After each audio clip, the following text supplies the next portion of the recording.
Hi everyone, welcome back to DK Sharma Education Hub. My name is Diksha. Indian literature की series हमने start कर दी है जिसमें हम आज पार्ट 8 करेंगे और उपनिषद के बारे में पढ़ेंगे. आई told you about Upanishad a lot of time. यहाँ पे अगर उपनिषद को मैं पूरे शब्द को तोड़ दूं तो यू देखें इसका, तो उसका मतलब होता है एट, प का मतलब होता है फुट, नी का मतलब होता है डाउन, शब्द का मतलब होता है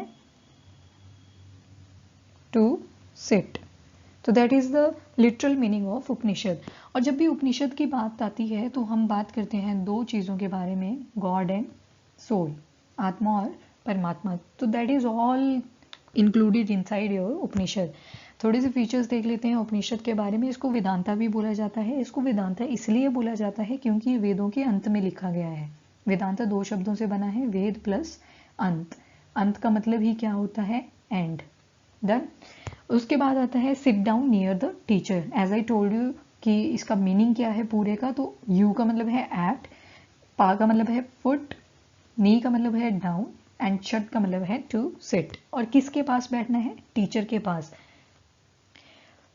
गुरु शिष्य परंपरा यहाँ पे देखी गई है. गुरु शिष्य परंपरा में क्या होता है, एक टीचर होते हैं और उनके आगे बहुत सारे स्टूडेंट्स होते हैं और वो स्टूडेंट्स किससे नॉलेज ग्रैस्प करेंगे? From there teachers. Oral teachings होती है, टीचर बोलता जाएगा, बच्चों की कैपेबिलिटी पे डिपेंड करता है वो याद रख पाते हैं कि नहीं.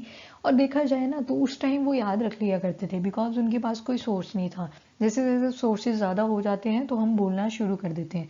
फॉर एग्जाम्पल कल कोई हमें काम करना है तो हम क्या करते हैं, रिमाइंडर लगा लेते हैं या फिर टू डू लिस्ट में लिख लेते हैं, पर दिमाग में नहीं रख पाते पूरी चीज़. So that is the same point. Oral teachings हुआ करती थी, टीचर स्टूडेंट्स को बोल के याद करवाया करते थे. फिर focus on the philosophical problems. अब क्या होता है ना, जैसे जैसे हमारे पास रिसोर्सेज ज़्यादा होने लगते हैं ना तो उससे एक चीज़ आने लगती है, क्वेश्चनिंग. क्वेश्चनिंग इंक्रीज करने लगती है to solve more and more problems. And focus on the philosophical problems का यहाँ पे क्या बोलता है कि जितने भी ह्यूमन बीइंग्स हैं अर्थ के ऊपर, उनको जितनी भी फिलोसफिकल प्रॉब्लम्स फेस करनी पड़ रही हैं उसका यहाँ पे आंसर मिल जाएगा. एग्जाम्पल, दो चीज़ें होती हैं, एक होती है मटीरियलिस्टिक और एक होता है स्पिरिचुअल. अब इंसान कंफ्यूज है, पहले तो बहुत सारा मटेरियल इकट्ठा कर लेगा, पर जैसे जैसे एज इंक्रीज करती जाएगी ना तो वो रियलाइज करेंगे कि इस मटेरियल का काम क्या है, कि मतलब मैं इसको साथ भी नहीं लेके जा सकता, यहीं पे रहेगा. तो एक डायलमा आ गई कि स्पिरिचुअलिटी इंपॉर्टेंट है या फिर मटेरियल इंपॉर्टेंट है. बिकॉज अगर मटेरियल नहीं होगा तो स्पिरिचुअलिटी में वैसे ही मन नहीं लगता. कभी किसी गरीब को देखा है कि वो स्पिरिचुअलिटी के पीछे भाग रहा हो? ठीक है. So that is the same kind of thing here. उसके बाद आता है about origin of universe and Mankind. Universe का ओरिजिन कैसे हुआ, ह्यूमन बींग्स कैसे आए, लाइफ क्या है, डेथ क्या है, तो वो सारी चीज़ें कहाँ पे एक्सप्लेन्ड है आपके उपनिषद में. आफ्टर दैट वेदांगास भी यहाँ पे बताए गए हैं. जैसे शिक्षा, शिक्षा मतलब एजुकेशन. जो भी प्रोनाउंसिएशन है वेदास के वर्ड्स की वो कहाँ पे है? इनसाइड योर शिक्षा. कल्प, कल्प में जितने भी रिचुअल्स हैं, गृह सूत्र एंड ऑल, वो सारे कहाँ पे आते हैं? आपके कल्प में. After that Nirukta. Nirukta is like a etymology. है टाइमोलॉजी का मतलब होता है डिक्शनरी. कोई फॉर एग्जाम्पल कोई ऐसा वर्ड आ गया वेदास के अंदर जिसका मीनिंग आपको समझ नहीं आ रहा, तो वो कहाँ पे मिलेगा? वेदांगास में. छंद, छंद का मतलब होता है मैट्रिसेस. अब कुछ मेजरमेंट्स भी करनी ही होंगी तो मेजरमेंट्स आएंगे आपके छंद में. व्याकरण, व्याकरण इज अबाउट द ग्रामर. तो ग्रामर मतलब आपको कोई भी सेंटेंस समझ नहीं आ रहा या किसी मंत्र की सेंटेंस फ्रेमिंग कैसे करनी है तो वो कहाँ पे डिफाइंड है? इनसाइड योर व्याकरण. फिर आता है ज्योतिष. ज्योतिष मतलब एस्ट्रोलॉजी. जो भी एस्ट्रोनॉमिकल ये स्टडीज हैं वो सारी कहाँ पे आ जाएगी? ज्योतिष. ऑस्पिशियस डे क्या है, शुभ दिन कौन सा है, किस दिन गाड़ी लेनी चाहिए, किस दिन घर बनाना शुरू करना चाहिए. So all things are included inside the Jyotisha. आज भी ज्योतिषा के ऊपर बहुत सारी चीज़ें पंडित बता देते हैं जिनको लिटरली उस चीज़ का नॉलेज होता है. ऑल दो वेदांगास की एक वीडियो बनी हुई है ऑलरेडी, आप उसको विजिट कर सकते हो, उसमें पूरा डिटेल में करा हुआ है. ठीक है. अब देखो टोटल उपनिषद हमें देखने को मिलते हैं 200, जिनमें से 108 जो है उनको बोलते हैं मुक्तिका. क्या बोलते हैं? मुक्तिका. Very important point.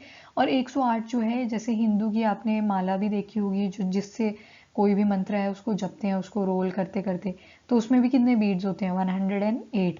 तो ये जो 108 मुक्तिकाज हैं इनको किससे रिजेंबल करा गया है? रोजरी बीड्स ऑफ हिंदू माला.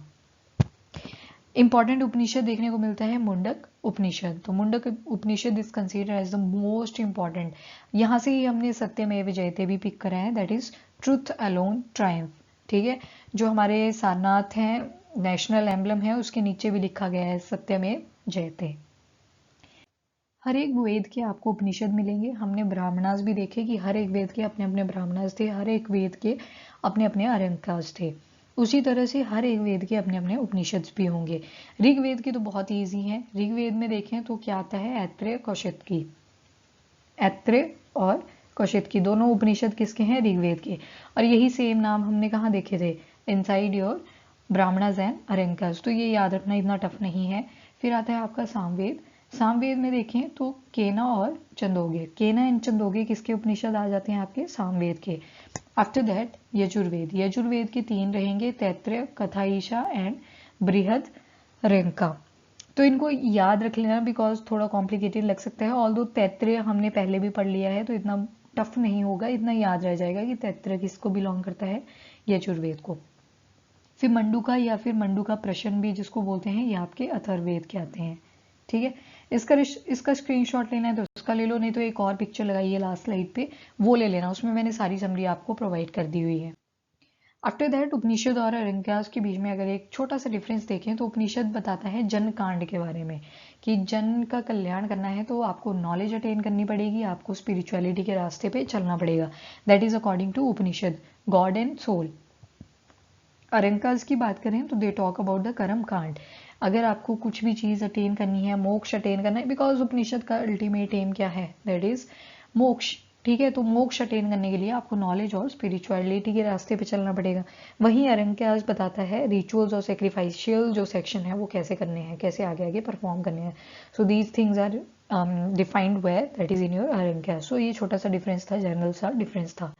इसका आप स्क्रीनशॉट ले सकते हो। ऑल्दो मैंने ये डिफाइन करा हुआ है एक वीडियो में पूरा, जो एंशियंट हिस्ट्री के लेक्चर्स हैं उसकी प्लेलिस्ट में अगर आप जाओगे, वहाँ वैदिक पीरियड मैंने पढ़ाया हुआ है, उसके अंडर ये बताया हुआ था। ठीक है, तो वहीं से मैंने ये स्क्रीनशॉट उठाया है, इसको आप पढ़ सकते हो। जैसे ऋग्वेदा को जो भी मंत्र आगे प्रोसीड करने हैं तो उसके लिए एक प्रीस्ट बुलाया जाता है, उसको बोलते हैं होत्री। सामवेद में जो पंडित बुलाए जाते हैं उनको बोलते हैं उद्गत्री। यजुर्वेद में अध्वर्यु बोला जाता है और अथर्ववेद में ब्रह्मा बोला जाता है। इसी तरह से यहाँ पे ब्राह्मणास भी बता दिए हैं मैंने, अरंकास भी और उपनिषद भी, साथ में उपवेदा भी। ठीक है, तो यहाँ से आप इसको कैरी फॉरवर्ड कर सकते हो। You can take a screenshot also. So this is all about this video. Till then bye bye, take care, thank you and have a nice day.